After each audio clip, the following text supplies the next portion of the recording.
Welcome back. When we left, we were talking about rituals, and I was thinking as we were speaking about the issue of discipline, which comes up, I know, in my office all the time, which is how do I discipline this child, particularly if, let's say, you have different ages. How do I discipline a 5-year-old and a 15-year-old, and what are my rights?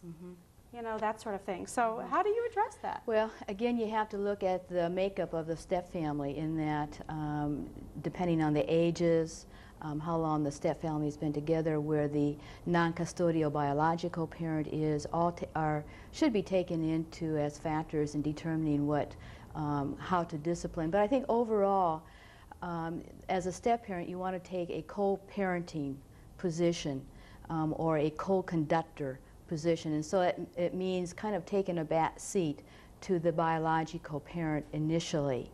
One of the things that adults don't realize is that in their previous families, discipline and were major issues, and that happens again in step families even more so in terms of the adults disagree.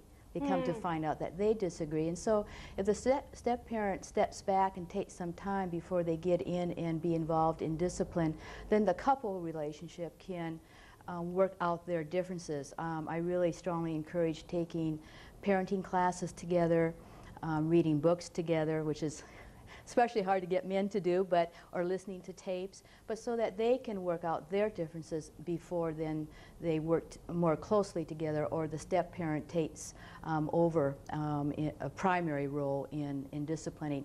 There are two exceptions that I think are important to identify, and that is when the step parent is alone with the children.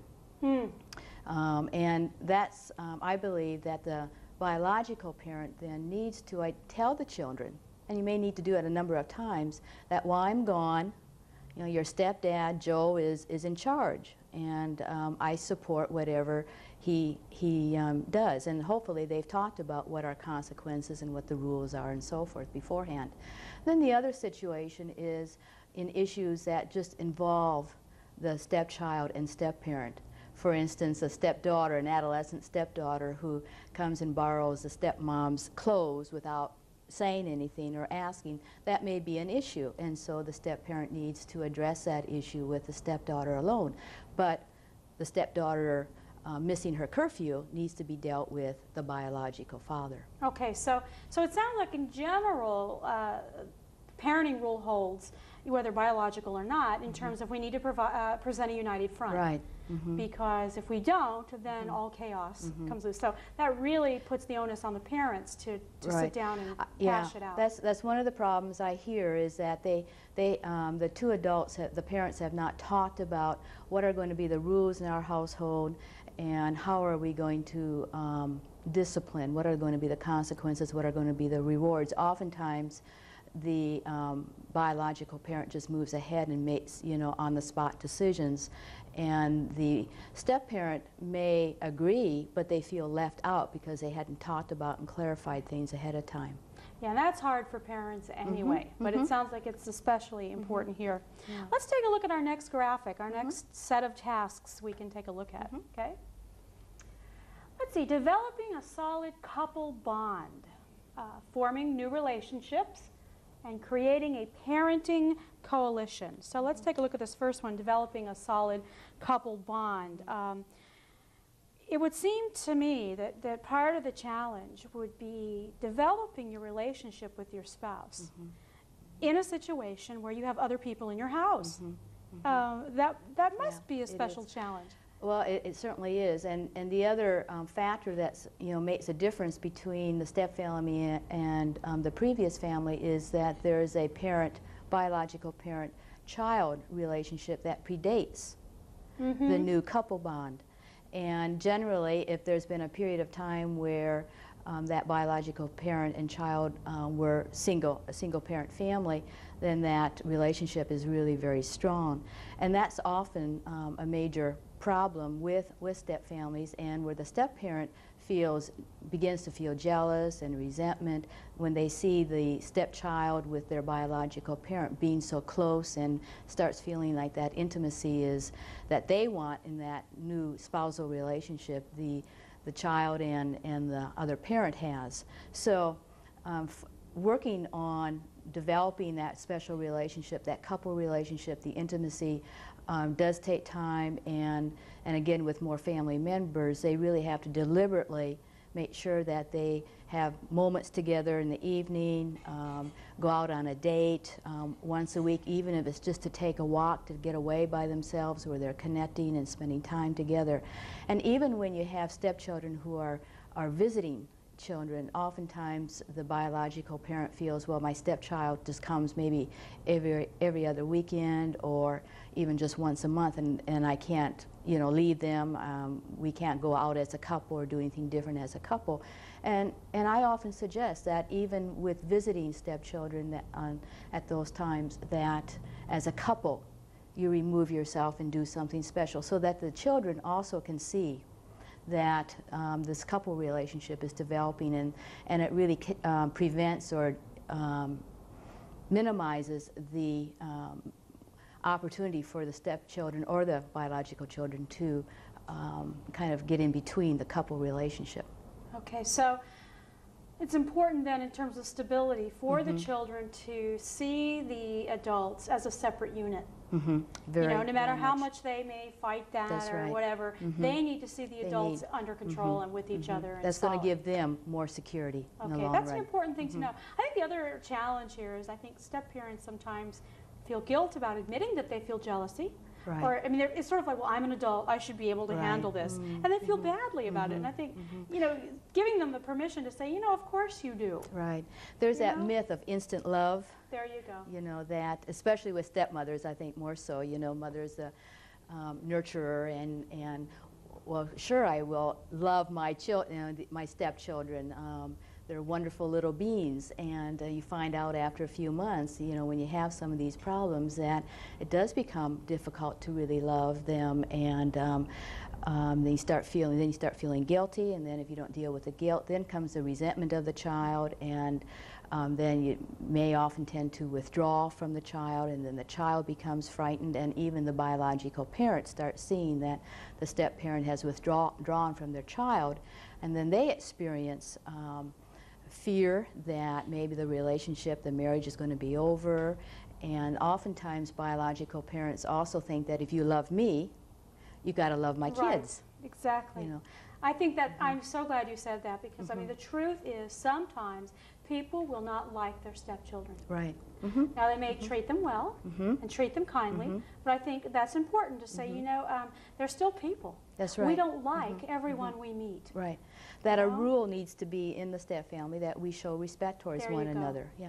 A study that was one of the first studies that was ever done in terms of step families back in 1975 of stepmothers showed that only 18% indicated that they really felt that mutual love with their stepchild, whereas 41% were identifying having a relationship where there was respect and mutual regard for one another. So, you know, it's pretty hard to establish that blood love relationship, and it's unrealistic to expect that it's going to come, especially in the early years of a step family. Well, just like any other relationship, it takes time to develop.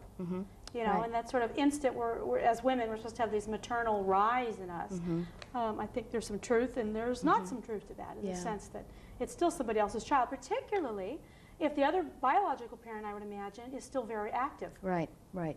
It makes it's a little easier if the biological parent is not, non-custodial biological parent is not involved, but generally that's, well, that is the case, but I think more and more non-custodial biological parents are wanting to be involved in their children's life.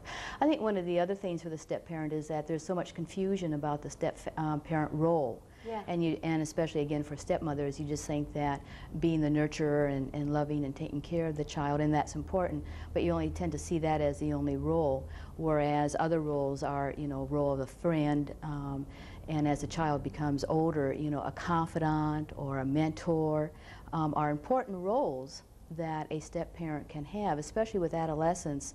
Oftentimes they have, you know, difficulties with their biological parent, and having somebody in the home that can kind of be a confidant that they can talk to about boyfriend, girlfriends, and maybe drug problems, you know, is a real